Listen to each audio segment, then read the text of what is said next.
देख रहे एक न्यूज 24। आपको बता दें, शिवदीप लांडे का ट्रांसफर को लेकर बड़ी बातें और बड़ी क्यासें लगाई जा रही थी।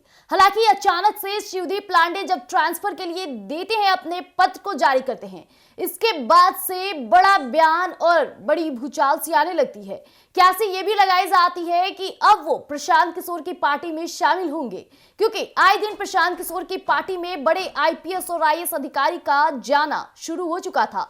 इस दौरान शिवदीप लांडे की भी ट्रांसफरिंग को लेकर यही बातें उठ रही थी, लेकिन इस वक्त फिर से एक बड़ी रुख बदल दी है। जी हां, आपको बता दें कि बिहार के मुख्यमंत्री नीतीश कुमार अच्छे से नकेल कसना तो जानते ही हैं और ये किसी से छिपा नहीं है। हालांकि शिवदीप लांडे के ट्रांसफर का अभी 1 महीना 3 दिन ही हुए थे। इसके बाद उन्हें अब नए ट्रांसफर पोस्टिंग पर जारी कर दिया गया है, जिसे लेकर शिवदीप लांडे भी कहा जाए तो या तो खुश होंगे या फिर नाखुश भी हो सकते हैं। जिस तरह से बातें की जाती है शिवदीप लांडे को लेकर, काफी एक्टिव और जज्बात के साथ कार्य करने वाले अधिकारी माने जाते हैं। कहा जाए तो कई ऐसे केसेस को हैंडल किया है जिसमें उनके चर्चाएं काफी जोरों शोरों से रही। तो आइए हम आपके बीच साझा करते हैं कि आखिरकार शिवदीप लांडे का ट्रांसफर और कहा जाए तो उन्हें नियुक्ति कहां मिली है। पूर्णिया रेंज के आईजी शिवदीप लांडे का तबादला हो गया है। उन्हें पुलिस मुख्यालय भेजा गया है। उनकी जगह 2003 बैच के आईपीएस अधिकारी राकेश राठी को पूर्णिया का नया आईजी बनाया गया है। अब शिवदीप वामन राव लांडे को महज 1 महीने 3 दिन पहले ही पूर्णिया रेंज का आईएएस बनाया गया था, लेकिन इस दौरान और इस वक्त की बड़ी बात हो जाती है। आईपीएस शिवदीप लांडे का ट्रांसफर हो गया है। वो पूर्णिया रेंज के आईजी थे, मगर उन्हें ट्रांसफर कर पटना बुला लिया गया।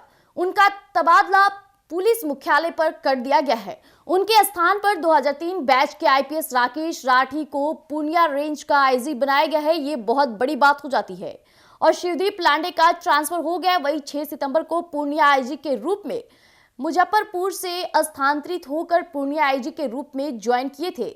ज्वाइनिंग के साथ ही शिवदीप लांडे पूरे एक्टिव और एक्शन में दिखे थे।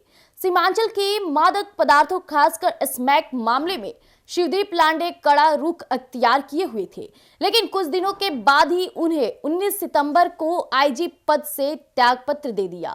उनके त्यागपत्र को मुजफ्फरपुर में जमीन माफियाओं के खिलाफ एक्शन में आने के दौरान हुए हस्तांतरण से खफा होकर देखा जा रहा था, लेकिन उनके त्यागपत्र को अब तक मंजूर नहीं किया गया है। आपको बता दें कि शिवदीप लांडे ने पूर्णिया में तनिष्क ज्वेलरी शॉप में हुए लूटकांड में थानाध्यक्ष सहित सदर एसडीपीओ की संदिग्ध भूमिका को लेकर कड़ा एक्शन लेते हुए पूर्णिया एसपी को जांच के आदेश दिए थे। अभी वह मामला ठंडा भी नहीं हुआ था कि बुधवार को उन्होंने कटिहार के मनिहारी में गंगा नदी के मालवाहक जहाज डूबने के मामले में समीक्षा की और समीक्षात्मक रिपोर्ट कर 11 बिंदुओं पर जांच का आदेश कटिहार एसपी को दे दिया।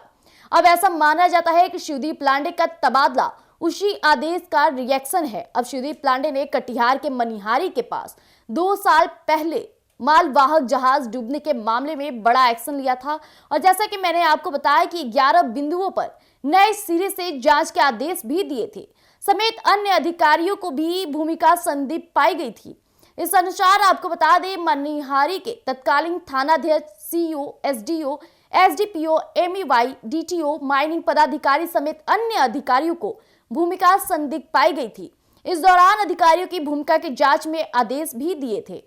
तो जैसा कि अभी आपने सुना कि किस तरह से शिवदीप लांडे कई कार्यों को लेकर काफी एक्टिव दिखे थे और यही कारण रहता कि उनके एक्शन को लेकर कई लोगों को नाराजगी भी आ जाती थी। और आपको बता दें, शिवदीप लांडे का तबादला पटना में फिर से हो गया है, पुलिस मुख्यालय में।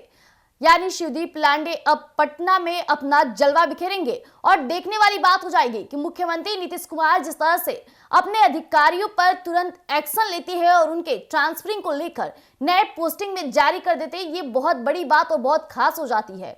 अब शिवदीप लांडे पटना में किस तरह से जलवा दिखाएंगे, देखने वाली बात हो जाएगी। तब तक के लिए आप यूं ही बने रहिएगा एक न्यूज 24 पर। धन्यवाद।